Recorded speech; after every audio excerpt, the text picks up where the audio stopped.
How to fold an origami star, a simple six-pointed origami star from a rectangular, squared sheet of paper.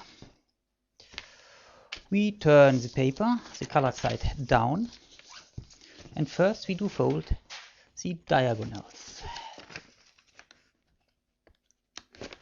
For diagonals, we always look at the corners, that the corners has to be precise. Don't matter what this does. If we have not a perfect square, it is no problem. We can correct it by having the diagonals good. Now we divide the section in half.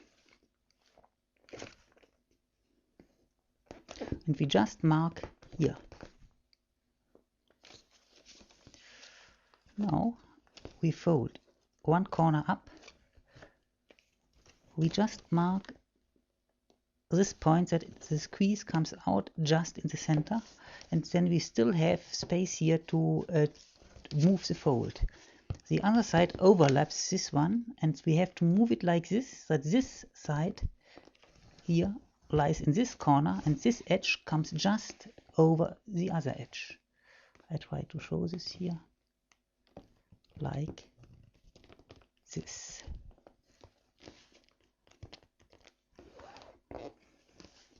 The more precise we are doing this, the more symmetric get our star. If it is not very precise, it doesn't matter. We can correct everything later a little bit. Nah? Then we turn over, and all those papers we pull down until the edges here. We pull them up here and we squeeze them down. Then we flip the paper, and the other side we do to the same edge, the same fold. One fold slice over the other one. Being ready with this, we have two choices. We can cut, then we have symmetrically the hexagon, or we continue folding. Today we don't cut, we are nice. We just fold those corners inside.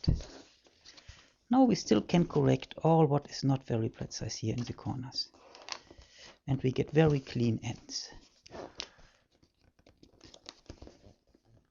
I used an old paper that had some cracks, but it was so nice golden.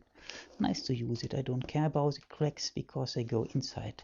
That means we can often use papers which are not very beautiful. On the ready model, it looks beautiful. That means using gift papers is a good choice. We don't see the old creases in the end, or that it was used before.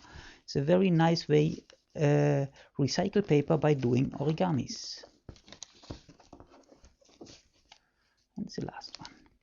We always have to be careful that the join of the two lines is just here on the center line. Now we have to do all dividing angle folds, here this one, into volley folds. For that we just divide the angles again. That makes it easier in the end. Again, here. We just look that we divide the angle. We don't care what happens there.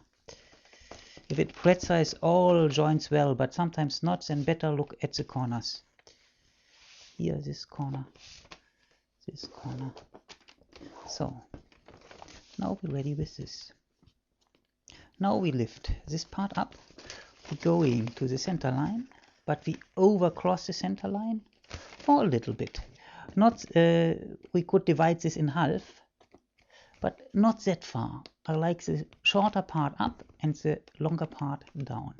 I do this by eye measuring.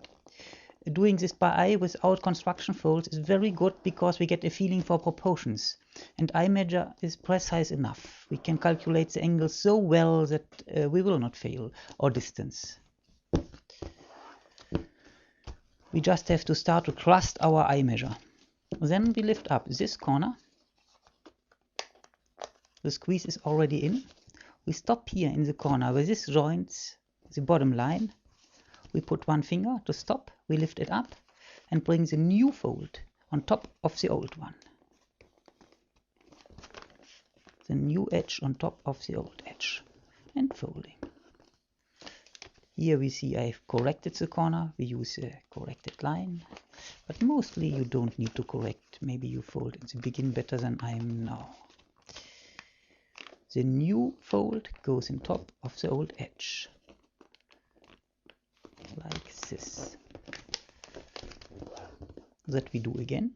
Oh, now first we open and we put all those out. Those two we need for the lock. The lock is the most difficult in the end.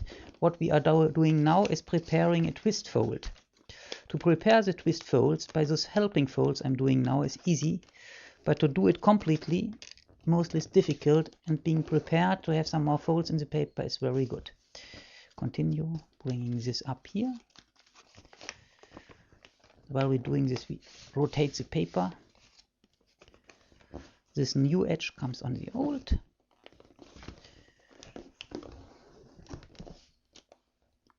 Again, lifting this corner up, stopping here. New edge on the old. Now everything gets very close together. That's not so nice. Now the problems are coming. We open everything a little bit because now we have to redo the old folds. But we are lucky. The old folds here, we see them, they are already in the paper. That is why it is not so difficult. And now we have to look that all corners rotate like a rose. And then we squeeze down. If we just did this from a hexagonal paper, we have a beautiful letter now, because just make a sign here and here, pull, it opens, and we can have something written in here. Okay, we continue with the star. We change the side, and we continue here. We bring this edge just to the center.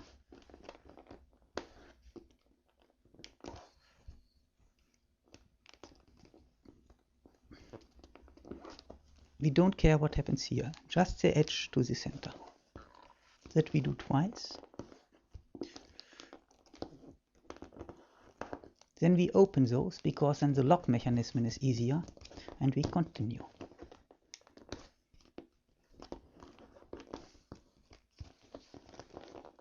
Just the edge to the center. We don't care what happens here. That is not a reference point. The reference point is the center point and the line. And the line comes in top, the edge comes in top of the center point.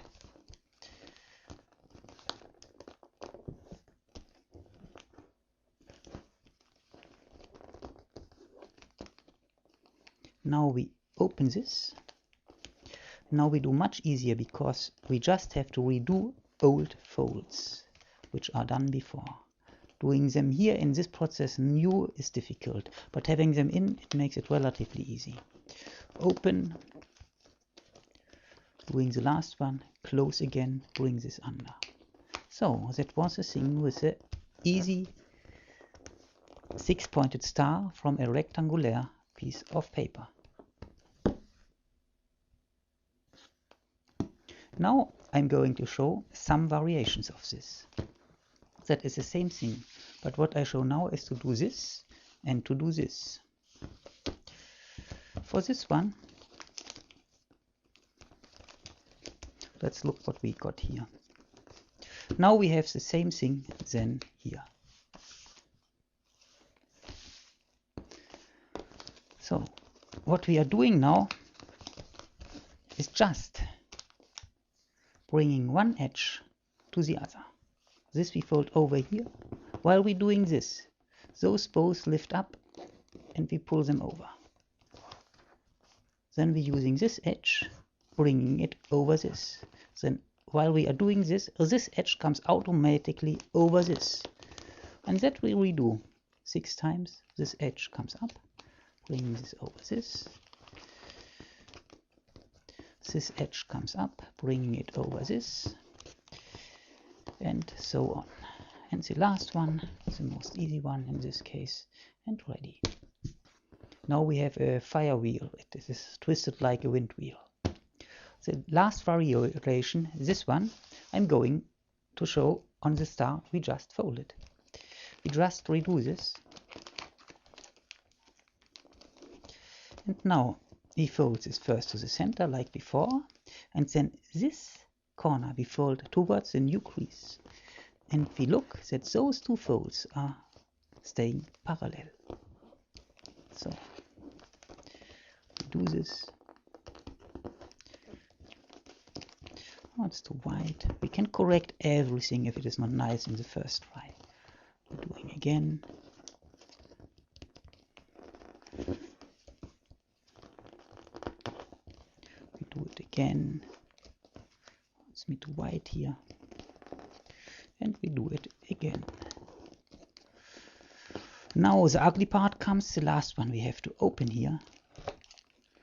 Even so this one, we have to bring this in. And now we try to redo this without opening this one before. That is easy. It needs some practice. Having done this, it's ready. I show the lock again. The last one is difficult. For the last one we have to reopen the first one. We go in here, fold it in, squeeze it under, flatten it out, and doing the first one again over the last one. And then it is locked. It is a little bit like a David star, but the David star is straight here. We can do a David star with this, just if we do in the beginning the overlapping part, that is what we see here, not so far from the hexagon. If we go in with the sides, how far we go in gives us much more variations. We can play with this. We don't have to go always same far over the center line. We can go farther, we can go less far. Different results will come out. I just say this that we try by ourselves to improvise stars. Now we see them all together. Those are our 3 stars we did now. Thank you for watching. At last, I like to show my origami DVDs. The blue one, Paper in Harmony, shows on 13 different models how easy and elegant origami can be. It is in beginner pack. The second one is about letters, boxes and roses. The letters and the boxes are very easy. The roses are intermediate models, but they are worth to practice because they are very, very beautiful. And at last I did a DVD about 10 different animals. It's starting in grades and getting up to intermediate models. Even so, everybody can do it, starting with a hummingbird. If you like more information, visit my website, Origami Life. Thank you for watching.